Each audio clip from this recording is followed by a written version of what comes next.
ജില്ലയിലല്ലേ already start ചെയ്തല്ലോ. സംസ്ഥാനത്തൊട്ടാകെ campaign തുടങ്ങിയല്ലോ. PV അൻവർ വർഗീയവാദി, PV അൻവർ കള്ളക്കടത്തുകാരൻ, PV അൻവർ കൊലയാളി. നീ എന്താ പറയാൻ ബാക്കിയുള്ളത്? അത് പറഞ്ഞുകൊണ്ടേയിരിക്കുകയാണ്.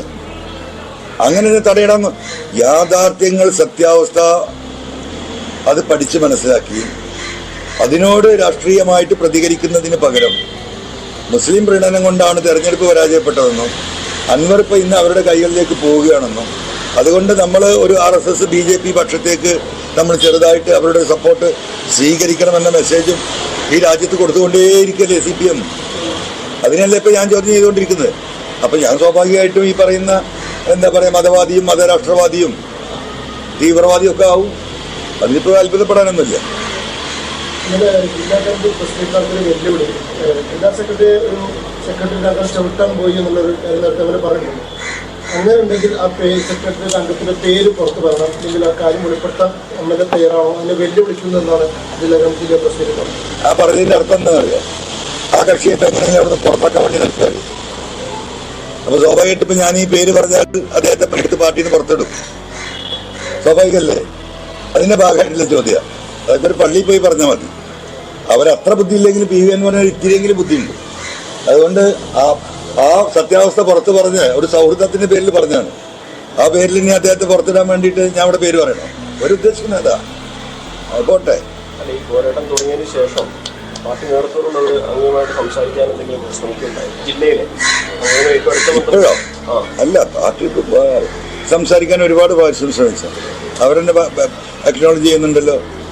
EN മോഹൻദാസ് തന്നെ പറയുന്നുണ്ടല്ലോ, പലവട്ടം ഞങ്ങൾ സംസാരിച്ചാണ്, കണ്ടതാണ്, പാതിരാത്രി വരെ ഇരുന്ന. അപ്പോഴൊക്കെ എനിക്കൊരൊറ്റ നിലപാടേ ഉള്ളൂ.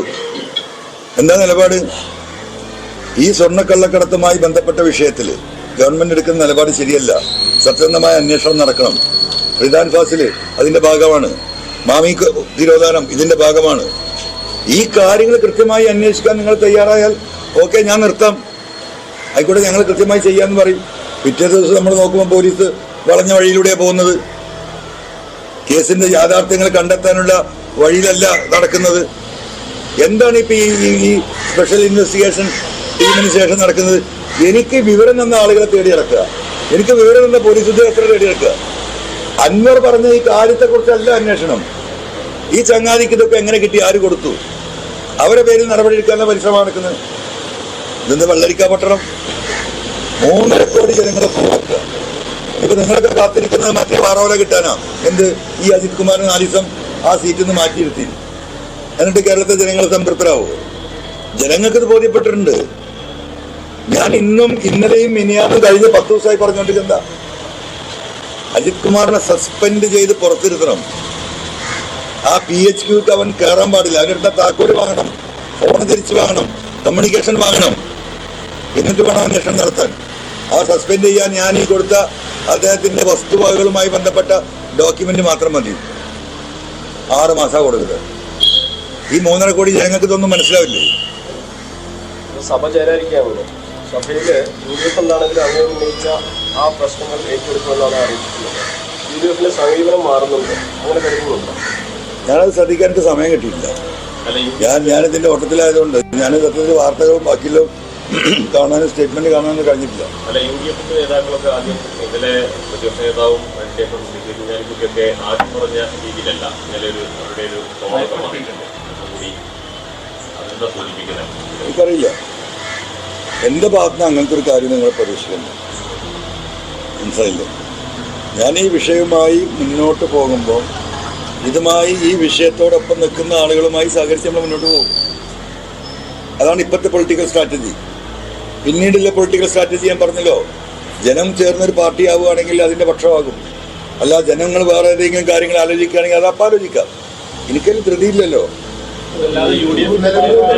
ഒരു പരിപാടി തീരുമാനിച്ചിട്ട് അതൊന്ന് പിൻവാങ്ങിയെന്ന് അറിയുന്ന വാർത്ത വരുന്നുണ്ട്.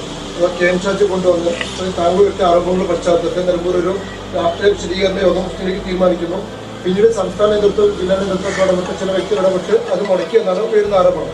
അത് രാഷ്ട്രീയ നെക്സസിന്റെ ഭാഗമാണ് എന്നാണ് ലീഗിന്റെ തന്നെ സൈബർ ഗ്രൂപ്പുകൾ വരുന്ന പ്രശ്നം. എന്താണ് അതിലൊരു? എനിക്കതിനെപ്പറ്റി അറിയില്ല. അറിയാത്ത കാര്യമായതുകൊണ്ട് അതിന് പ്രതികരിക്കാൻ പ്രയാസമില്ല. താങ്കളെ മാഫിയ കയ്യേറ്റക്കാരൻ എന്നൊക്കെ പറഞ്ഞ ആക്ഷേപിച്ച മാറ്റങ്ങൾ LDF ബന്ധം CPM ബന്ധം ഉപേക്ഷിച്ചതോടെ താങ്കൾക്ക് വലിയ പരിഗണന നൽകുന്നു, തത്സമയ വാർത്തകൾ കൊടുക്കുന്നു എന്നാണ് സ്വരാജ് രൂക്ഷമായി വിമർശിക്കുന്നത്. ഇതാണ് രീതി. കമ്മ്യൂണിസ്റ്റ് പാർട്ടിയിൽ നിന്ന് ഒരാൾ മാറിയാണ് കമ്മ്യൂണിസ്റ്റ് നിന്നതോട് മാത്രം. നേരത്തെയും PV അൻവറിനെ MLA ആക്കാൻ സഹായിച്ചിട്ടുണ്ട് എന്ന തരത്തിൽ അദ്ദേഹത്തിന്റെ ബിസിനസ്സിനോടോ നിയമവിരുദ്ധ പ്രവർത്തനങ്ങളോടോ സഹകരിച്ചിരുന്നില്ല എന്നാണ് അദ്ദേഹം പറയുന്നത്.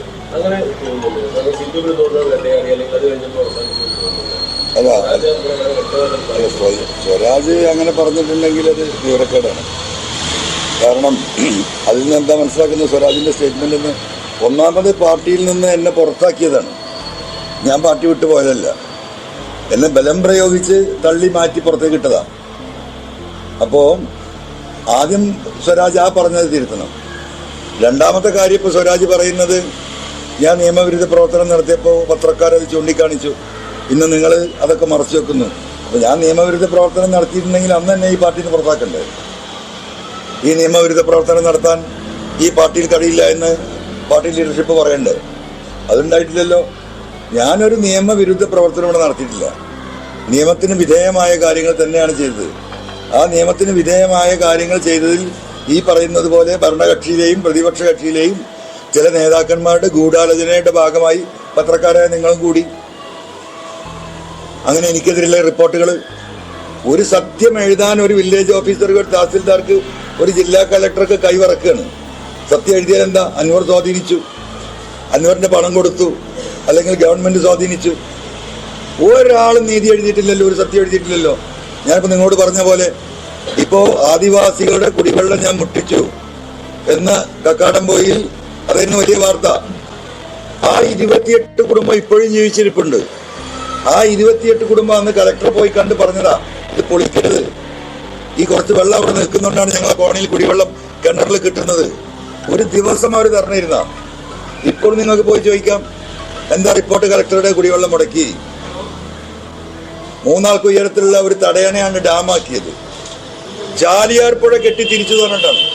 ചിറാപുഞ്ചിയിലൊക്കെ വെള്ളച്ചാട്ടത്തിന്റെ വീഡിയോ ഷൂട്ടുകളായിരുന്നു നിങ്ങളിൽ പലരും ഇതാ കക്കാടംപൊയിലെ അൻവറിന്റെ ഡാമിൽ നിന്ന് വരുന്ന വെള്ളം എന്ന് പറഞ്ഞ് കാണിച്ചിരുന്നത്. ഇതൊക്കെ കഴിഞ്ഞു പോയതല്ലേ, ഇതൊക്കെ ഇവർക്ക് അറിയുന്നതല്ലേ. പിന്നെ അങ്ങനെ സ്വരാജ് പറയുന്നുണ്ടെങ്കിൽ പറയട്ടെ, എനിക്കത് വേറെ സ്വരാജ് എൻ്റെ ഒരു സുഹൃത്താണ്, അതുകൊണ്ട് ഞാൻ അതിന് ഒരു അതിര് വിട്ട മറുപടിയിലേക്ക് പോകുന്നില്ല. ഇനിയിപ്പോൾ എല്ലാവരും അതിര് വിട്ട് പോവുകയാണെങ്കിൽ PV അൻവർ അതിരിൻ്റെ അപ്പുറം പോകും. അതൊക്കെ അവർക്ക് താങ്ങാൻ കഴിയുമെന്ന് അവർ ആലോചിച്ചോട്ടെ. നമ്മളൊരു മാന്യമായ പോക്കാണ് ഇപ്പോൾ പോകുന്നത്. ആ മാന്യതയുടെ സീമകൾ ലംഘിക്കാൻ പടയാളികളെ കളത്തിലിറക്കുകയാണെങ്കിൽ പടത്തലവന്റെ നേരെ തന്നെ വരും. ഞാൻ പടയാളിക്ക് നേരെയല്ല വരിക, പടത്തലവന്മാരുടെ നേരെ വരും. അത് താങ്ങാൻ ശേഷിയില്ല ഒരു പടത്തലവനും. അപ്പുറത്ത് മഹാത്മാഗാന്ധിയുടെ മകനായി ഇരിക്കുന്നുണ്ട് എന്നുള്ള അഭിപ്രായം എനിക്കില്ല. ആ സംവിധാനത്തെ മുഴുവൻ വഷളാക്കിക്കരുത്. എനിക്ക് അങ്ങനെ ഒരു ആഗ്രഹമല്ല. ഇടതുപക്ഷ പ്രസ്ഥാനം ഇവിടെ ഉണ്ടാവണം തന്നെയാണ് ആഗ്രഹം. പക്ഷെ അത് സത്യസന്ധമായിരിക്കണം. അവരുടെ നിലപാടുകൾ വർഗീയതയ്ക്കെതിരെ അതിശക്തമായിരിക്കണം. അങ്ങനെ ഒരു ഇടതുപക്ഷം ഇവിടെ വേണമെന്നുണ്ട്. രാത്രി പോയി ഇവരോട് സ്വകാര്യം പറയുന്ന ആ നെക്സസ് ഇടപാട്, അതിനാണ് ഞാൻ ചോദ്യം ചെയ്തത്. അപ്പം അതുകൊണ്ട് പടയാളികളെ പടക്കളത്തിലേക്ക് ഇറക്കുന്ന ക്യാപ്റ്റന്മാരൊന്ന് ആലോചിച്ചാൽ നന്നാകും എന്ന് വളരെ വിനീതപൂർവ്വമുള്ള ഒരു അപേക്ഷയെ ആ കാര്യത്തിൽ പറയാനുള്ളൂ. വെളിപ്പെടുത്തൽ വരുന്നുണ്ട്. ഈ കേരളത്തിലെ സ്വർണ്ണക്കടത്തിന് പിന്നിൽ ഒരു പ്രധാന സംഘം ഒമാന ഗ്രൂപ്പ്